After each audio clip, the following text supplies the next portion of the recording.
अस्सलामुअलैकुम। Programme night addition में आपको खुशामदीद कहते हैं नाजरीन। आज पाकिस्तान तहरीक इंसाफ ने हुकूमत की कड़ी शराइत में और टाइम की बंदिश में रहते हुए जलसा किया। इमरान खान की रिहाई का मुतालबा किया। पहले ये जलसा मीनार पाकिस्तान में होना था, ये प्लान किया गया था, लेकिन हुकूमत ने ऐन एक दिन पहले वेन्यू बदला। शहर से बाहर काना रिंग रोड पर एक खुली जगह पर जहाँ मवेशी मंडी लगती है वहाँ पर जलसा करने की इजाज़त दी, वो भी 43 शराइत के साथ। बहुत सी जगह पर रास्ते बंद थे और बाहर से आने वाले कारकुनों को रास्ते बदल कर जलसागाह पहुँचने का कहा गया, एक रूट दिया गया था। जलसे का टाइम 3 से 6 बजे तक रखा गया। जैसे 6 बजे तो ज़िला इंतज़ामिया पुलिस वहाँ पहुँची, लाइटें, साउंड सिस्टम सब बंद करवाया। एक बार फिर हमने देखा कि वज़ीर आला KP के अली अमीन गंडापुर वक्त पर जलसागाह नहीं पहुँचे। जब पहुँचे, लेट पहुँचे, कारकुनों से थोड़ी बहुत गुफ्तगू की, कहा कि मैं लाहौरियों से बात करना चाहता था, रास्ते बंद थे वक्त पर इसीलिए नहीं पहुँच सका, और इतनी सी बात करके वो रिंग रोड्स के ज़रिए ही वापस चले गए। हुकूमत अब इस जलसे को नाकाम शो कह रही है। क्या कह रही है हुकूमत आज के जलसे को लेकर, ज़रा देखिए। पूरा जोर लगा के पूरे पाकिस्तान से लोग इकट्ठे करके फिर भी वो खातिर खा जो है वो लोग जमा नहीं कर सके और जलसा नाकाम हुआ। पंजाब ने रास्ते भी खुले रखे, पंजाब ने सिक्योरिटी भी दी, मगर मैं अफसोस के साथ कहता हूँ कि आपने जितनी बड़ी बड़ी बातें की थी वो वही बात है हमेशा कि खुदा पहाड़ निकला चूहा वो भी मरा हुआ। हर जलसे के बाद ये अता तारर साहब ज़रूर कहते हैं कि खुदा पहाड़ निकला चूहा वो भी मरा हुआ। खैर, एक तरफ तो तहरीक इंसाफ के जलसे हुकूमत के लिए चैलेंज बने हुए हैं, दूसरी तरफ आजकल कुछ मतनाज़ आईनी तरामीम के गिर्द पाकिस्तान की पूरी सियासत घूम रही है। नून लीग ने एक तो अटेम्प्ट करके देख ली, जो नंबर पूरे करने में सिर्फ नाकाम ही नहीं हुए बल्कि तरामीम के पीछे सियासी मकासद के पोल का खुलना ये किसी सियासी अलमिये से कम नहीं। ऐसे ऐसे हरबे आजमाए जा रहे हैं कि जिनकी मिसाल पूरी पाकिस्तानी सियासी तारीख में नहीं मिलती, और ये भी किसी सियासी अलमिये से कम नहीं। कानून, आइन, हत्ता के उसूल जो सामने आ रहा है उसे रोंद कर बात का आगे से आगे बढ़ना, ये भी किसी सियासी अलमिये से कम नहीं। सुप्रीम कोर्ट ने मखसूस सीटें तहरीक इंसाफ को दी तो फैसला मानने की बजाय पहले वजाहत मांगी। जब वजाहत आ गई तो स्पीकर का फैसला ना मानने का खत लिखना चीफ इलेक्शन कमिश्नर को, ये भी किसी सियासी अलमिये से कम नहीं। पहले प्रैक्टिस प्रोसीजर एक्ट लाकर चीफ जस्टिस को अपनी मर्जी का बेंच बनाने पर रोकना, और अब अचानक उन्हें इख्तियारात दे दिए गए, वो भी सदारती ऑर्डिनेंस के जरिए। कौन नहीं जानता कि इस वक्त कौन सा बेंच तरामीम को सपोर्ट कर सकता है। ये सूरत हाल भी यकीनन किसी सियासी अलमिये से कम नहीं।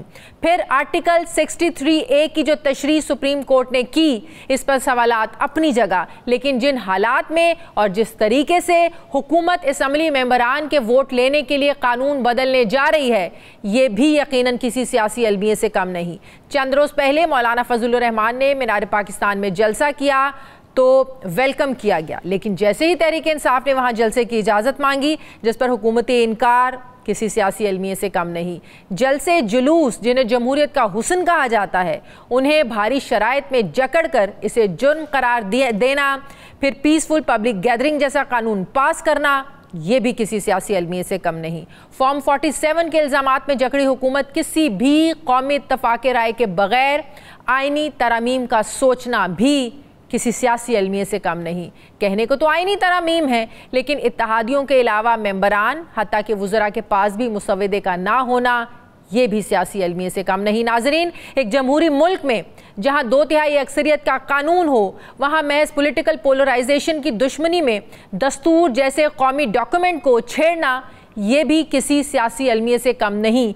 इतने सियासी अलमियों के बाद पाकिस्तान को एक जमहूरी मुल्क कहना, ये भी सियासी अलमिये से कम नहीं। आज के मेहमान हमारे साथ साबिक वफाकी वज़ीर फवाद चौधरी साहब हैं। पाकिस्तान में इन तमाम अलमियों के जो सियासी अलमिये हैं, ना सिर्फ ऐनी शाहिद रहे हैं बल्कि विक्टिम भी रहे हैं। हम उनको वेलकम करते हैं। अस्सलाम वालेकुम, बहुत बहुत शुक्रिया फवाद चौधरी साहब, आपने हमें वक्त दिया। सबसे पहले आज का तहरीक इंसाफ का जलसा, क्या वाकई आप इसे एक नाकाम गैदरिंग, नाकाम जलसा, तहरीक इंसाफ के जो लीडर्स हैं आजकल के, उनकी आप कहते हैं कि वो इकट्ठा करने की सलाहियत नहीं है, एक बड़ा जलसा करने की सलाहियत नहीं है उनमें? नहीं, जलसा तो खैर पीटीआई से बड़ा कोई नहीं कर सकता ना। और जो आज भी लोग आए हैं, हजारों लोग आए हैं, देखें वहां पे कोई स्पीकर नहीं था जिसको वो सुनने आए हों, या कोई ऐसा वो नहीं था कि जिसके इंतजामात आप देखें जिस तरह से आपने अपने इब्तदाइये में ही सारी चीज जो है उसको कूजे में बंद कर दिया है कि जिन हालात में 15 घंटे पहले हुकूमत ने ये उनको इजाजत दी, उसके बाद रूट्स बदल दिए, उसके बाद लोग गिरफ्तार किए हैं 100-150 तो जो मेन जो वर्कर था गली मोहल्लों का उसको गिरफ्तार किया गया। लेकिन लोग खुद जो है वो निकले, वहां पे पहुंचे और सिर्फ इमरान खान को एक अकीदत, खराज अकीदत पेश करने के लिए कि हम आपके साथ खड़े हैं और इस जद्दोजहद में हम आपके साथ हैं। और यही इमरान खान का जादू है जो इस वक्त पाकिस्तान में सर चढ़ के बोल रहा है। इतना बड़ा कंसेंसस तो पाकिस्तान में कायद-ए-आज़म मोहम्मद अली जिन्ना के बाद किसी को नसीब ही नहीं हुआ जो कि इमरान खान के हिस्से में इस वक्त आया हुआ है। और हुकूमत की जो बेवकूफ़ियाँ हैं उससे उनको मजीद जिला ही मिल रही है। एक हुकूमत जो कि मेरा ख्याल आज 7 प्रेस कॉन्फ्रेंसेस की मुख्तलिफ वुज़रा ने, लोगों ने, और उसके बाद ये कह रहे हैं कि जलसा नाकाम है, तो जाहिर है कि वो वैसे ही अहमक लगता है कोई भी शख्स ये कहते हुए। सो इमरान खान के साथ की जो मकबूलियत है, जो उनके साथ अकीदत है लोगों की, उसके ऊपर क्या दो राय है? जाहिर है कि वो बड़ा इम्पैक्ट है उसका। और वो इमरान खान ही पाकिस्तान में इस वक्त लोगों की जो सॉवरेनिटी है, मुक़्तदर आला होने का जो इस्तिआरा है, वो इमरान खान है। इसमें क्या दो? लेकिन ऐसे जलसे का क्या इम्पैक्ट देख रहे हैं? 3 से 6 बजे जलसे का टाइम दिया जाता है, 6 बजे पुलिस इंतजामिया पहुंच जाती है, लाइट्स बंद करवा दी जाती हैं, डीजे को कह दिया जाता है कि अनाउंस कर दो कि लोग घरों को चले जाएं, लोग जाना शुरू हो जाते हैं। तो ऐसे में जो एक मैसेज पहुंचाना मकसद था या सिर्फ अपनी पावर दिखाना, पावर शो करना मकसद था, ये इम्पैक्ट आप समझते हैं जलसे का आज के? एक तो देखो ना, 16 महीने बाद जलसा हुआ है पीटीआई के ऊपर। 16 महीने तो अलाउ ही नहीं किया गया ना। तो अमूमी हालात में तो जलसों को कोई फर्क नहीं पड़ता, एक दिन की एक्टिविटी होती है, लोग करके चले जाएं। लेकिन चूंकि इस हुकूमत को, जिस तरह से आपने पहले बात की कि जो फॉर्म 47 की जाली फॉर्म 47 में जकड़ी हुई हुकूमत की जो इखलाकी इक़्तिदार है वो इतनी कमजोर है कि जो ही एक नॉर्मल पॉलिटिकल एक्टिविटी को शुरू भी होती है तो उनको घबराहट हो जाती है। और इसलिए इस तरह के जलसों से जो अमूमी हालात में शायद कोई इतना बड़ा फर्क ना पड़े, लेकिन इस तरह के हालात में उसके ऊपर बहुत हुकूमत के ऊपर प्रेशर आ जाता है। और आज भी आप फील कर रहे हैं कि पंजाब हुकूमत कितने प्रेशर में है। आप देख रही हैं वफाकी हुकूमत कितने प्रेशर में है। और इस वक्त जबकि एक वो सुप्रीम कोर्ट को फतह करने के लिए निकले हुए हैं, और इस हालात में इतना कामयाब जलसा इतने छोटे नोटिस के ऊपर शो करता है कि एक बहुत बड़ी स्ट्रीट मूवमेंट जो है वो बिल्कुल अब राइट द कॉर्नर है, और वो मूवमेंट है जिससे ये हुकूमत। अच्छा फवाद, हालात तो इसका मतलब बदले हैं। पहले तो बिल्कुल ही इजाज़त नहीं मिलती थी, अगर पीटीआई बाहर निकलने की कोशिश भी करती थी, लोगों को उठा लेना, सामान उठा लेना, मतलब कि एक अजीब हालात होते थे। तो ये तो एक पॉजिटिविटी है, हालात में आई है कि एटलीस्ट इजाज़त मिलना शुरू हो गई है। तो लगता है कि कहीं ना कहीं सॉफ्ट कॉर्नर पैदा हो रहे हैं पीटीआई के लिए। नहीं, सॉफ्ट कॉर्नर तो नहीं, लेकिन कैपेसिटी होती है ना, कोरियन की एक कैपेसिटी होती है। आप कितना जो है वो बरबरियत और फस्तायत कितना अरसा रख लेंगे। जाहिर है ये 2 साल से ये हो रहा है सिलसिला, और अभी ये कॉन्स्टिट्यूशन अमेंडमेंट लाने के लिए एक दफ़ा फिर मुझे लगता है कि ये बढ़ेगा, क्योंकि जिस तरीके से ये ला रहे हैं, जाहिर है कि कोई इनको पता है कि उसकी कोई इखलाकी कानूनी जवाज तो है नहीं, तो उसको रोकने के लिए दोबारा एक वही इनका टैक्टिक वही है कि डंडा उठा लो, गोली मार दो, ये कर दो, वो कर दो। इसके अलावा तो हुकूमत एक दिन भी नहीं चल सकती। अगर आप कहें कि कोई जदीद हुकूमत यानी इंतखाबात के ऊपर आई हुई, इखलाकी इक़्तिदार के ऊपर आई हुई, वो तो इस हुकूमत का तो उससे दूर दूर का ताल्लुक ही नहीं है।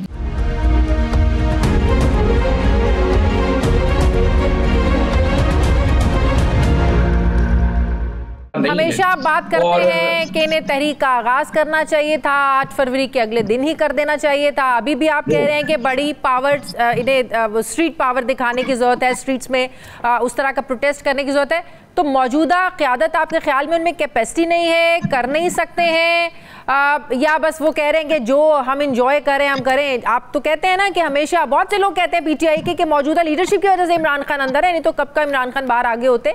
तो क्या मौजूदा लीडरशिप में इतनी कैपेसिटी नहीं है कि इस तरह की मूवमेंट चला सकें?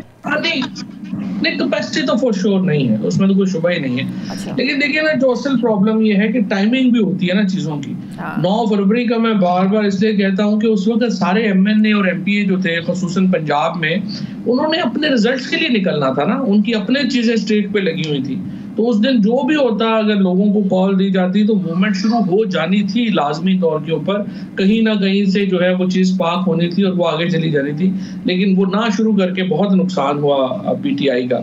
अब देखिए, दूसरा बड़ा नुकसान अभी जो हो रहा है वो ये है कि इस वक्त मौलाना फजलुर रहमान 8 नशिस्तों के साथ इस वक्त जो सियासत है उसका मरकज बन गए हैं। और अभी जो अगर PTI जो है वो अब तक JUI के साथ, जमात इस्लामी के साथ, GDA के साथ जो अलायंस नहीं कर पाई, वो एक बहुत बड़ा मैं समझता हूँ कि एक नाहली भी है और एक कमजोरी भी है। PTI मौलाना PTI की नाहली है, बिल्कुल PTI की नाहली है, अपोजिशन की भी नाहली है। क्योंकि देखिए ना, मैं समझता हूँ शाजिया कि अगर जमात इस्लामी ने जिस तरह बिलों के ऊपर धरना दिया, और आप देखें कितना उन्हें खराब होकर उठना पड़ा, इसी तरह से जब तक मौलाना फजलुर रहमान, GDA, जमात इस्लामी और PTI एक इकट्ठा इस्लामाबाद के D चौक में धरने का ऐलान नहीं करते, उस वक्त तक उसका इम्पैक्ट जो है वो नहीं आना, जो कि जिसके नतीजे में हुकूमत चली जाए। फवाद, आपको लगता है कि मौलाना साहब जो हैं वो उसूली सियासत कर रहे हैं? अब अगर इश्यूज की बात करें कि रिगिंग, इलेक्शन में रिगिंग हुई, ये जाली हुकूमत है, रबर स्टैम्प पार्लियामेंट है, इफ अफगानिस्तान को लेकर आप देख लें, इश्यूज एक ही हैं, मौलाना के हैं, जो बात PTI करते हैं, जो मौलाना करते हैं। लेकिन अब जिस तरीके से आईनी तरमीम को लेकर मौलाना एक सियासत का एक बड़ा मरकज बन गए, कभी जरदारी साहब चल के जा रहे हैं, कभी शहबाज शरीफ साहब चल के जा रहे हैं, मोहसिन नकवी साहब चल के जा रहे हैं, कभी PTI का वफ्द चल के जा रहा है, तो वो इतने इंपॉर्टेंट बने हुए हैं इस वक्त, वो उसूली सियासत कर रहे हैं या चाहिए उनको, क्योंकि आपको भी पता है कुछ खबरें आई थी, हुकूमत बड़ा कुछ ऑफर कर रही है उनको, आपको लगता है वो उसूली सियासत कर रहे हैं इस वक्त मौलाना साहब? नहीं, ऑफर तो जाहिर है हुकूमत ने हर ऑफर की ही है ना मौलाना साहब को, और मौलाना ने बहरहाल इस वक्त यही कहना चाहिए कि आइन के साथ खड़े हुए हैं। और यही एक ऑनरेबल सियासतदान को करना चाहिए जो मौलाना ने किया है, जो बिलावल भुट्टो ने नहीं किया, जिसके नतीजे में उनकी सियासत को बहुत गजन। देखिए, मौलाना फजलुर रहमान अगर आज आइन के साथ खड़े हैं, तो आप ये भी तो फिर देखिए ना कि उनकी सियासी अहमियत कहाँ पे पहुंची है, आम लोगों में उनकी कदर मंजिलत कहाँ पे पहुंची है। तो ये तो आपने चूज करना है ना कि अगर तो चॉइस आपकी पावर और इज्जत में है, तो आपको इज्जत चाहिए या पावर चाहिए या ऑफिस चाहिए। इनके पास तो सच्ची बात यह है कि मौजूदा हुकूमत के पास तो पावर भी कोई नहीं है ना। लेकिन आप देखिए ना, हुकूमत तो अभी भी पीछे हटने को तैयार नहीं है। मसला 2/3 का है, मसला उस 12 जुलाई के फैसले का है जिसको हुकूमत और इलेक्शन कमीशन मानने को तैयार नहीं है। आप देखें ना, कल स्पीकर ने खत लिख दिया कि इलेक्शन एक्ट में तरमीम के बाद सुप्रीम कोर्ट के फैसले पर अमल दरामद मुमकिन नहीं है। मतलब कि 2/3 अगर उनको अब मिल जाती है, फिर भी आईनी तरमीम करना कोई इनके लिए मुश्किल बात तो नहीं। आईनी तरमीम इधर दिस वे और दैट वे वो तो हो जाएंगी, मौलाना माने ना माने, अगर वो मखसूस नशिस्तें मिल जाती हैं फिर तो हो जाएगी। नहीं, बात ये है कि वो तो फिर आप PCO ही लगा रहे हैं ना, आप इसको आईनी तरमीम कहना तो वैसे से आती है। आप तो सिंपल ये कहें कि आप बाय हुक और क्रूक आप PCO लगा रहे हैं, जजों को निकालना चाहते हैं, फारिग करना चाहते हैं, तो कोई बात नहीं है, ये पहले भी हुआ है और बाद में रिवर्स हुआ है। आप आईनी तरमीम करके देख लें और देख लेंगे फिर पाकिस्तान के लोग कितना अरसा जो है वो हुकूमत को रजिस्ट करते हैं। लॉयर्स, अगर वकील खड़े नहीं होते, अगर मीडिया खड़ा नहीं होता, अगर पाकिस्तान के लोग खड़े नहीं होते, तो फिर तो देखें ना, हमें तो कोई हक नहीं है ना आइन के अंदर रहने का। आइन के हकूक हम एज ए सिटीजन फिर तस्लीम मांगने का अहलियत ही नहीं ना रखते। अभी तक तो पाकिस्तान के लोगों ने रेजिस्टेंस दी है और आई मस्ट से बड़ी बहुत ताकतवर रेजिस्टेंस दी है, जो 8 फरवरी को जिसका नतीजा हमारे सामने आया, फिर उसको 9 को बदला गया। लेकिन अनफॉर्चुनेटली इसके नतीजे में सियासी तलखियां बहुत बढ़ गई हैं। हाँ फवाद, मैं यही बात कहना चाहती हूँ। एक बहुत इंपॉर्टेंट चीज़ ये है कि ट्रस्ट डेफिसिट सियासी जमातों के दरमियान बहुत ज़्यादा बढ़ गया है। आप देखें, आज पाकिस्तान पीपल्स पार्टी नून लीग सोचती है कि कल को इमरान खान आ जाएंगे, भाई ये तो हमें छोड़ेंगे नहीं। इमरान खान उनके बारे में कुछ इस तरह की राय रखते हैं। तो आप नहीं समझते कि इस ट्रस्ट डेफिसिट को ख़त्म करने के लिए एक ग्रैंड डायलॉग की ज़रूरत है, उसमें भुला के सारे इख्तलाफात सबको मिलकर बैठने की ज़रूरत है। जब तक ये ट्रस्ट डेफिसिट रहेगा, मेरे ख्याल में जिन सियासी अलमियों की हम बात करें कभी ख़त्म नहीं होंगे। नहीं, बिल्कुल आपकी बात सही है। और देखिए, इख्तलाफात भी खत्म करने की जरूरत नहीं है। इमरान खान का ये नैरेटिव है कि ये लोग जो हैं ये करप्ट हैं, और इसमें कोई झूठ भी नहीं है। सो इमरान खान इससे पीछे क्यों हटेंगे? जरूरत इस बात की है कि आप 2-3 बड़े इश्यूज के ऊपर जो है वो एग्रीमेंट कर लें। पहला एग्रीमेंट ये होना चाहिए कि पाकिस्तान में हुकूमत जो है वो पाकिस्तान के अवाम की वोटों से बनेगी और उसके लिए इक़दामात जो भी चाहिए वो जरूरी है। मौजूदा इलेक्शन कमीशन तो बुरी तरह फेल हो गया है, लिहाजा इनको जाना चाहिए। और दूसरी फिर ये है कि एक दूसरे के खिलाफ रियासती प्रोसिक्यूशन नहीं होगी, रियासत जो है उसकी डंडा इस्तेमाल नहीं होगा केसेस में। उसके लिए आप एक प्रोसिक्यूटर जनरल का ऑफिस बनाएं, जिस तरह जर्मनी में होता है और मुल्कों में होता है कि जो इंडिपेंडेंट होता है, जो हुकूमत के इन्फ्लुएंस में नहीं होता, जैसे सुप्रीम कोर्ट का जज बनता है, उस तरह से आप बनाएं और सारे आपके जो मुकदमे हैं वो उस ऑफिस के जरिए जो है वो जाएं, ताकि किसी को ये शिकायत ना हो कि मेरे खिलाफ जो है वो गवर्नमेंट ने किया है। इस तरह से जुडिशरी की इंडिपेंडेंस के ऊपर आपको एग्रीमेंट चाहिए। तो ये 2-3 बड़ी बातों पे एग्रीमेंट कर लें, बाकी अपने इख्तिलाफ अपनी जगह पे रखें। और नून लीग और पीपल्स पार्टी भी अपना सियासत में जोर लगाए, पीटीआई भी लगाए, और फिर जिसको लोग वोट दें। सही। 63A का मुस्तकबिल आपको क्या लगता है? प्रैक्टिस एंड प्रोसीजर एक्ट में अचानक तरमीम, फिर उसका सदारती ऑर्डिनेंस के जरिए नाफिज होना, ये क्या इतनी उजलत है? 63A का मुस्तकबिल क्या है? 2 एक्शंस हुए ना शाजिया। एक तो देखो ना, पहला ये हुआ कि इन्होंने अयाज सादिक साहब ने एक लेटर लिखा और कहा कि जी ये सीटें जो है ये आप पीपल्स पार्टी को और नून को दे दें। उसके फौरन बाद ये ऑर्डिनेंस चेंज हुआ और जो मुनीब अख्तर साहब हैं उनको कमेटी से निकाला गया। अब क्या इसका मतलब है? इसका मतलब ये है कि बेंच भी हुकूमत ही बनाएगी, तो बेंच भी उनकी मर्जी का। अगर इलेक्शन कमीशन ये करता है, जिसको आज फिर पीटीआई ने चैलेंज भी किया है केस में, तो पीटीआई का जो चैलेंज है वो फिर जाएगा इसके पास बेंच बनाने के लिए, और बेंच भी बनाना है फिर फाइज ईसा साहब ने। सो बेसिकली तो इन्होंने आर्टिकल 63A में ये फजलुर रहमान साहब को शिकस्त देने के लिए, और इसीलिए कल मौलाना ने ये कहा कि हम ये नहीं होने देंगे इस तरह से। सो हुकूमत खुद मौलाना फजलुर रहमान को भी दीवार से लगा रही है, इमरान खान को तो जरा पहले ही दीवार से लगाया हुआ है। तो अच्छी बात यह है कि हुकूमत जो कर रही है उनको इसका रद्द-ए-अमल का सामना करना पड़ेगा। अब इसमें टाइम कितना लगता है ये आप देख लेते हैं, हालात तो राइप है, किसी वक्त इसको कितना टाइम लगता है ये देख लेते हैं। बहुत शुक्रिया साबिक वफाकी वजीर फवाद शाह मेरे साथ है। बहुत शुक्रिया फवाद आपका। मुझे ब्रेक लेनी है नाज़रीन, वापस आते हैं छोटे से वक्फे के बाद।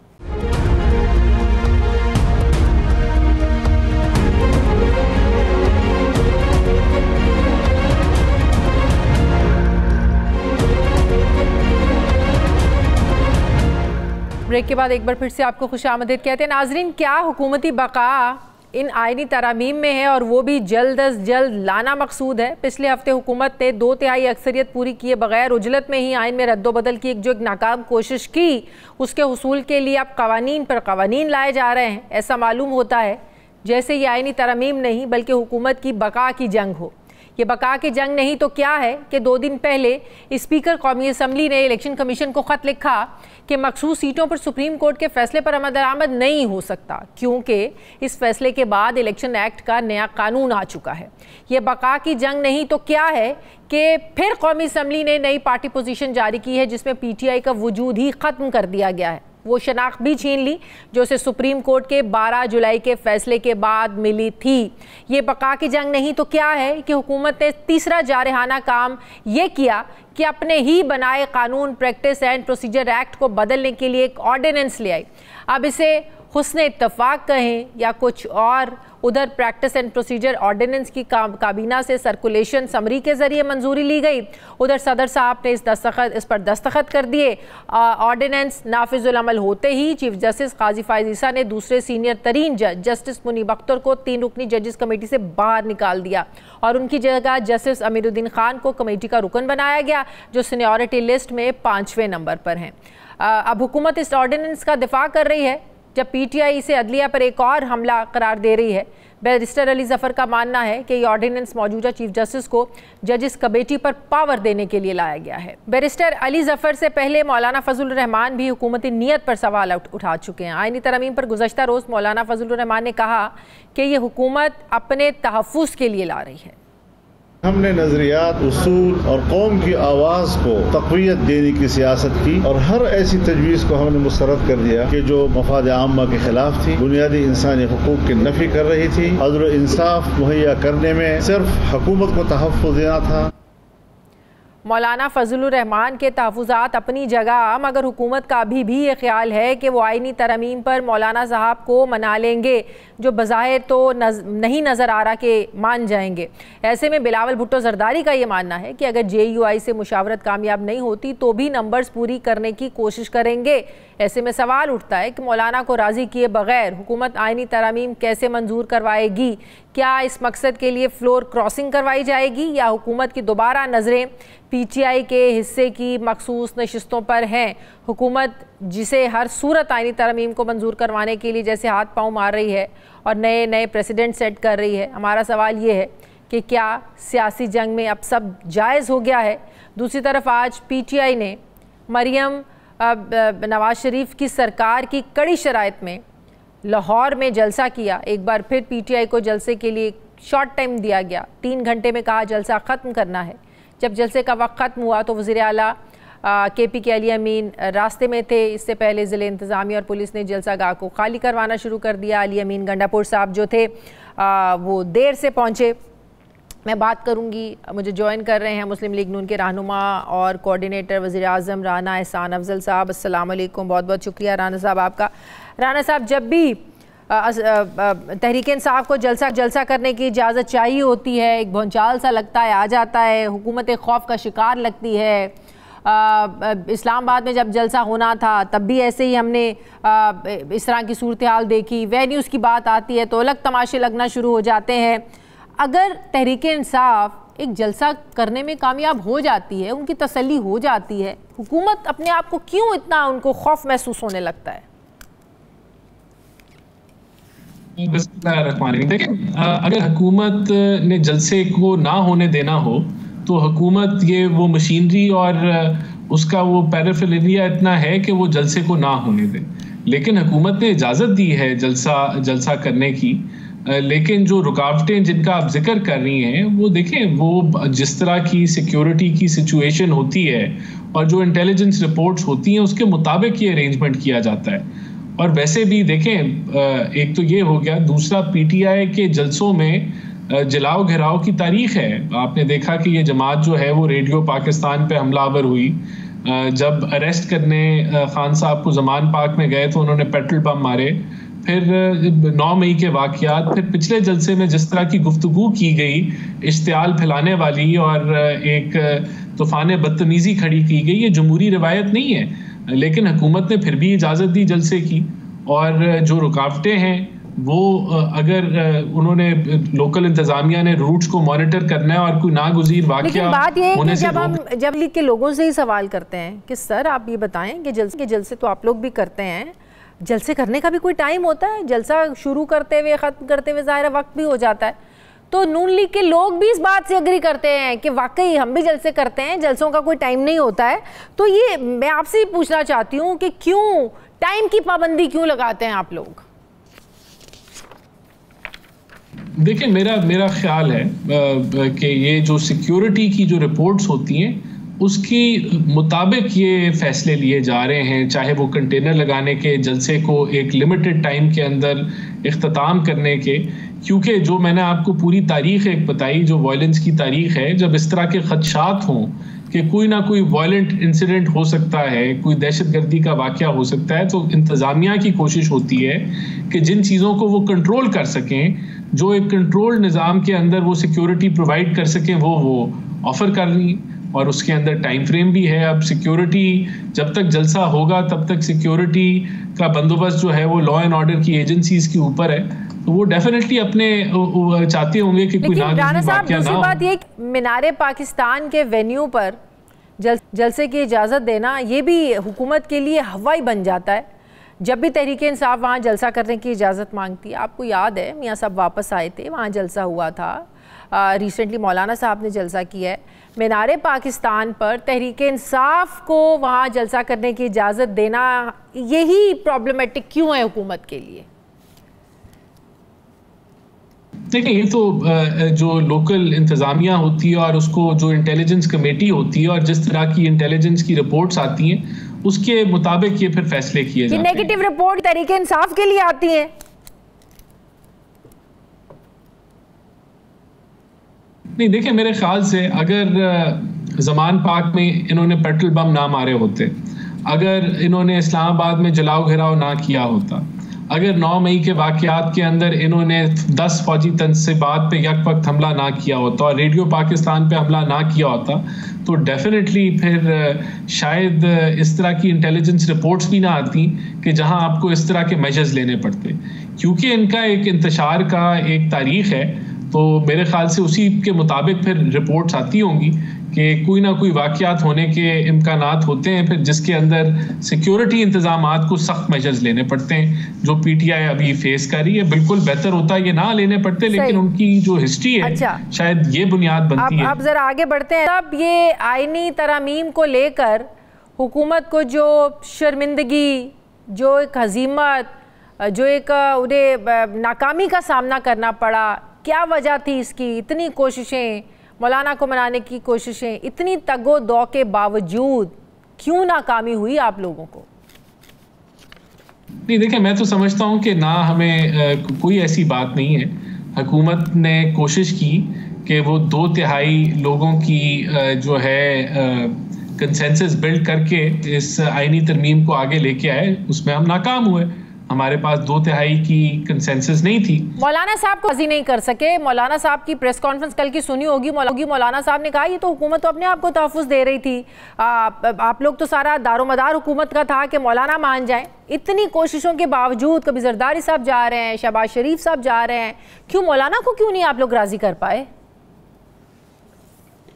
देखिए, मौलाना साहब को बिल्कुल हम राजी नहीं कर सके और मौलाना साहब ने कहा कि उनको और वक्त दरकार है, तो हम तैयार हो गए कि हम आपके साथ और काम करने के लिए तैयार हैं और डीप डाउन जाने के लिए तैयार हैं कि ज़रा लार्जर कंसेंसस डेवलप हो, क्योंकि जाहिर सी बात है हमारी मजबूरी है, हमारे पास 2/3 अक्सरियत नहीं है, तो हम अब वो उस तरफ हम बढ़ चुके हैं। लेकिन देखें, ये तो जमहूरियत है ना, हमारे पास 2/3 नहीं है, हम कन्विंस नहीं कर पाए, तो आईनी तरमीम नहीं हुई। अब हम और कोशिश कर रहे हैं। तो हुकूमत बिल्कुल समझती है कि आईनी तरमीम की ज़रूरत है।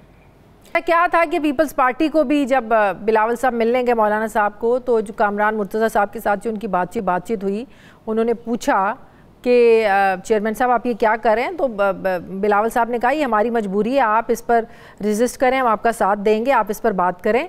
तो ऐसी क्या आप लोगों ने तरमीम करनी थी कि पीपल्स पार्टी भी अगर साथ दे रही थी तो मजबूरी में साथ दे रही थी? नहीं, देखें, बात ये, वो बिलावल भुट्टो साहब ने इसको डिनाई किया है और इसको मुस्तरद किया है इस बयान को। बिलावल साहब कर चुके हैं, मुस्तरद कर चुके हैं, दूसरी तरफ कामरान मुर्तज़ा साहब कायम है अपनी बात पे। देखें, बात ये है कि एक तो जो भी तरामीम थी, एक तो वो अब काफ़ी कुछ वो मीडिया के सामने और आवाम के सामने आ गया है, लेकिन वो ऐसे नहीं था कि रात के अंधेरे में वो जो है ये 2/3 अगर होती तो उसने पास हो जाना था। इसने कैबिनेट में पेश होना था, कैबिनेट में डिस्कशन होती, वहाँ से CCLC जो cabinet committee on legislative cases है वहाँ जाती, वहाँ से वो असेंबली में जाती, असेंबली में एक एक तरामीम को पढ़ा जाता, उसके लिए फिर हर ये जमात खड़ी होती, उसको सुन के उसको अगर पसंद आती तो वो वोट डालती, ना पसंद आती तो ना वोट डालती। कि रात में सब कुछ होने जा रहा है, इत्तेहादियों को कुछ नहीं पता था, आपके नून लीग के अपने लोगों को नहीं पता था कि क्या तरमीम होने जा रही है। MQM वालों से पूछे, वो कहते थे हाँ होने कुछ ज़रूर जा रहा है, क्या होने जा रहा है ये हमें नहीं पता। ऐसा क्या था कि इतना खुफिया रखा हुआ था आखिरी वक्त तक? देखें, ये कैसे हो सकता था कि पीपल्स पार्टी को नहीं पता था और वो अपने सारे मेंबर लेके तैयार बैठे हुए थे, MQM को नहीं पता था और वो सारे मेंबर लेके तैयार बैठे थे, पता था इनको, और JUIF को भी हमने उनके साथ भी मुशावरत की, लेकिन जिस डिटेल में वो चाहते थे कि मुशावरत हो उसके लिए अब हुकूमत तैयार हो गई। और बात यह कि अगर मिसाल के तौर पर नहीं भी पता था, कुछ नहीं पता था, तो जब वोट होना था तो क्या उन्होंने सुने बगैर खड़े हो जाना था? ऐसे तो नहीं होना था ना। तो ये चीजें जो हुई नहीं, जो अभी प्रेजेंट हुआ नहीं, उसके ऊपर कहना कि पता नहीं कोई बम गिराने जा रहे थे जुडिशरी के ऊपर, जो ऑलरेडी बॉटम 10 के अंदर है दुनिया के रैंकिंग में, और किसी को वो जो है मुतमईन एक आम आदमी को नहीं कर सकती। तो वहां अगर हम रिफॉर्म्स करने जा रहे हैं तो हम आज भी इस पे डटे हुए हैं कि हम रिफॉर्म्स लेके आएंगे। और जहां ज्यादा मुशावरत, मियां साहब को इतना एक्टिव कहा गया, मियां नवाज शरीफ साहब को, कि वो किसी को मनाने जाने जाएं, वो मौलाना साहब के पास जाएं, वो तो एक दिन आते हैं जब वोटिंग का दिन होता है कि आज तरमीम पेश होनी है तो जाते हैं, फिर वापस आ जाते हैं जब नहीं हुकूमत कामयाब होती। लग ऐसे रहा है, और क्या ये बात दुरुस्त है कि मियाँ साहब खुश नहीं थे इन तरमीम से, वो नहीं चाहते थे? नहीं, देखिए ये बात दुरुस्त है कि मियाँ साहब हमारे कायद हैं, वो पार्टी के सरबराह हैं, लेकिन वो कैबिनेट का हिस्सा नहीं है। और ये जो आईनी तरमीम लाना जो जिम्मेदारी है, ये कैबिनेट के जो मिनिस्टर हैं आज़म नज़ीर तारड़ साहब और कैबिनेट की जिम्मेदारी थी। बिल्कुल बिल्कुल, मियाँ नवाज शरीफ साहब कायद हैं। मुस्लिम लीग नून में एक पत्ता भी मियाँ नवाज शरीफ साहब की मर्जी के बगैर नहीं हिलता है, फैसले होना तो बड़ी दूर की बात है। तो यही तो मैं पूछ रही हूँ कि कैबिनेट नहीं करना था तो कैबिनेट ने क्या मंजूरी मियाँ साहब की मंजूरी के बगैर दे देनी थी? क्या ये सारी तरमीम मियाँ साहब के इल्म में थी? मियाँ साहब को पता था? नहीं, आपने ये पूछा कि मियाँ साहब एक्टिव नहीं नजर आए, तो मियाँ साहब जो उनका रोल है उसके मुताबिक बिल्कुल एक्टिव हैं। जो भागदौड़ है वो काबीना ने और उसके मेंबर्स ने और प्राइम मिनिस्टर ने करनी है, तो वो बिल्कुल मियाँ साहब ऑन बोर्ड होंगे तो पार्टी ऐसी तरमीम के लिए वोट डालेंगे, नहीं होंगे तो वो नहीं डालेंगे। मतलब लेकिन उनको एक्टिव होना लाजिम नहीं है, बहुत ज्यादा भागदौड़ तगोदो करने की हद तक, लेकिन उनसे मुशावरत जो है मियाँ साहब राजी थे इन तरमीम, आप ये कह रहे हैं? देखिए अभी तो जो तरमीम है वो पेश ही नहीं हुई, अभी तो हर बंदा अपनी बात कर रहा है और उसमें मसाला भी डाल रहा है। ऐसे कैसे हो सकता है कि मुस्लिम लीग नून की हुकूमत है और मियाँ साहब के सामने वो प्रेजेंट ना हुई हो वो तरमीम? मैं आपको यही कह रहा हूं ना कि पार्टी हमारी वोट ही ना करे अगर मियाँ साहब की नॉड ना हो, अगर उनकी रजामंदी ना हो तो हमारी जमात कैसे वोट कर सकती है? सही। अच्छा, आपको पता है कि 2 दिन पहले लाहौर में वुकला कन्वेंशन होता है, वुकला गुस्से में है, तहरीक चलाने का ऐलान कर रहे हैं। वो कहते हैं सुप्रीम कोर्ट के पैरेलल कोई आईनी अदालत नहीं बन सकती, हम ऐसी किसी तरमीम को मंजूर नहीं होने देंगे। आपको पता है वुकला तहरीक 2007 में हम सब ने देखी है, उसको कवर भी किया है और उस पर वो फिर तहरीक कामयाब भी हुई थी। अगर वुकला दोबारा से तहरीक चलाते हैं, बाहर सड़कों पर निकल आते हैं, कैसे कंट्रोल करेंगे आप लोग? देखिए बहुत सारे वुकला हैं, बहुत सारी एसोसिएशंस हैं जो आईनी कोर्ट्स की हमायत भी करती हैं। चार्टर ऑफ डेमोक्रेसी में आईनी कोर्ट्स की बात हुई।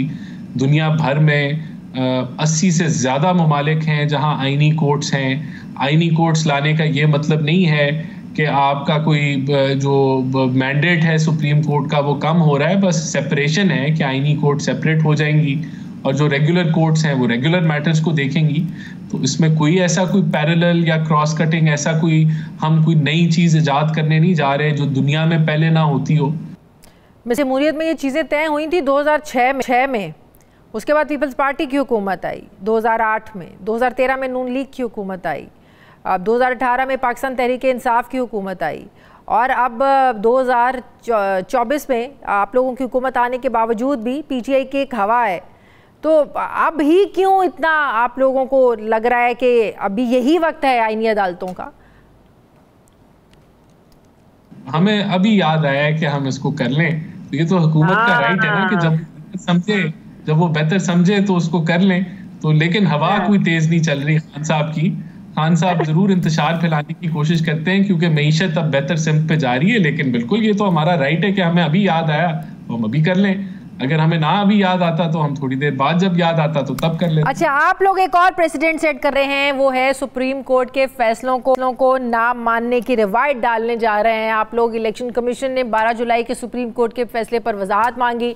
जब वजाहत आ गई फिर जो स्पीकर साहब हैं वो ख़त लिखते हैं चीफ इलेक्शन कमिश्नर को और कहते हैं कि जो मखसूस नशिस्तें हैं ये PTI को नहीं दी जा सकती और सुप्रीम कोर्ट से ये कहते हैं उस ख़त में कि इलेक्शन एक्ट में तरमीम के बाद सुप्रीम कोर्ट के फैसले पर ज़ाहिर अमल दरामद वो कहते हैं कि मुमकिन नहीं है। तो आप लोग तो ये बता रहे हैं कि सुप्रीम कोर्ट के फैसलों की कोई अहमियत नहीं है। जब हमें कोई कानून लाना है, जब हमें सुप्रीम कोर्ट का कोई फैसला पसंद नहीं है, हम नहीं मानेंगे, हम कानून ले आएंगे, हम एक्ट ले आएंगे। नहीं, बिल्कुल देखें जो ट्राइकोटमी ऑफ पावर है वो डिफाइंड है। अगर सुप्रीम कोर्ट का ये मैंडेट है कि उन्होंने आइन को तशरीह करनी है आइन की, तो वो आइन को रीराइट नहीं कर सकते। अगर 63A के फैसले में आइन बता रहा है कि अगर कोई अरकान असेंबली पार्टी पॉलिसी के खिलाफ वोट डालता है उसका वोट काउंट होगा और बाद में उसको जो है डी-सीट कर दिया जाएगा। तो इसको अगर रीराइट कर दिया जाएगा तो ये बिल्कुल वो ट्राइकोटमी ऑफ पावर की वायलेशन है। और पार्लियामेंट वो अदारा है जो लेजिस्लेशन करता है, जो आइन और कानून बनाता है, और आर्टिकल 191 ये कहता है कि subject to law and constitution supreme court अपने रूल्स बनाएगी। तो मेरे ख्याल से इसके अंदर हमें क्लैरिटी है। ये भी एक अदालती फैसला था कि जुल्फ़िकार भुट्टो को फांसी चढ़ा दो, और उसको फिर 40 साल बाद रियलाइज हुआ कि ये गलत है। तो जो जुडिशल एक्टिविज्म है, जो अपने मैंडेट से जब जुडिशरी बढ़ जाए, बात ये है कि पहले रमीम करवाने में मौलाना को राजी कर नहीं सके, अब जो पीछे हटने को आप लोग तैयार नहीं हैं, तो अब जो स्पीकर का खत लिखना और कहना कि सुप्रीम कोर्ट के फैसले पर अमल दरामद मुमकिन नहीं है, मतलब कि 2/3 अक्सरियत चाहिए आपको, मखसूस सीटें ज़ाहिर मिल जाएंगी अब आपको, तो वो 2/3 अक्सरियत चाहिए। इसका मतलब ये प्लान बी है आपका, आईनी तरमीम वाला फॉर्म जो जिस तरीके से करवाने जा रहे थे, मौलाना को राजी करने की कोशिश वो नहीं हुए, तो इसको हम ये समझें कि ये प्लान बी है आपका कि 2/3 मिल जाए और अपनी मर्जी की तरमीम कर लें। नहीं, देखिए, मुझे तो नहीं पता कि हमें मखसूस नशिस्तें मिलेंगी नहीं मिलेंगी, ये तो वक्त बताएगा। लेकिन जो बात ये है कि मौलाना साहब के साथ तो हम आज भी इंगेज कर रहे हैं, पीपल्स पार्टी इंगेज कर रही है उनके साथ, हम भी इंगेज कर रहे हैं, तो हमारी कोशिश तो लार्जर कंसेंसस की है। लेकिन गवर्नमेंट ऑब्वियसली ये क्लैरिटी है इस चीज़ में कि हम जुडिशल रिफॉर्म समझते हैं कि आनी चाहिए, और हम उसके लिए तगोदो कर रहे हैं। क्या 26 अक्टूबर से पाकिस्तान के चीफ जस्टिस मंसूर अली शाह साहब होंगे? देखिए, इसके ऊपर इंफॉर्मेशन मिनिस्टर ने कमेंट किया कि बिल्कुल वो होंगे, और मेरे ख्याल से कोई एक और जमात से भी किसी लीडर ने कमेंट किया, बिलावल भुट्टो साहब ने किया। तो मेरे ख्याल से चांसेस तो उनके बिल्कुल उन्हीं के हैं, क्योंकि वो सीनियर मोस्ट हैं। और लेकिन ये मेरे ख्याल से 26 अक्टूबर तक हम इंतज़ार करके देख लें। बिल्कुल, बहुत शुक्रिया। वज़ीर-ए-आज़म के कोऑर्डिनेटर, मुस्लिम लीग नून के सीनियर रहनुमा राना एहसान अफजल साहब मेरे साथ हैं। बहुत शुक्रिया आपका। नाज़रीन, प्रोग्राम का वक्त हो गया, फीडबैक दें, अपना ख्याल रखें, मुझे इजाज़त दें, अल्लाह हाफ़िज़।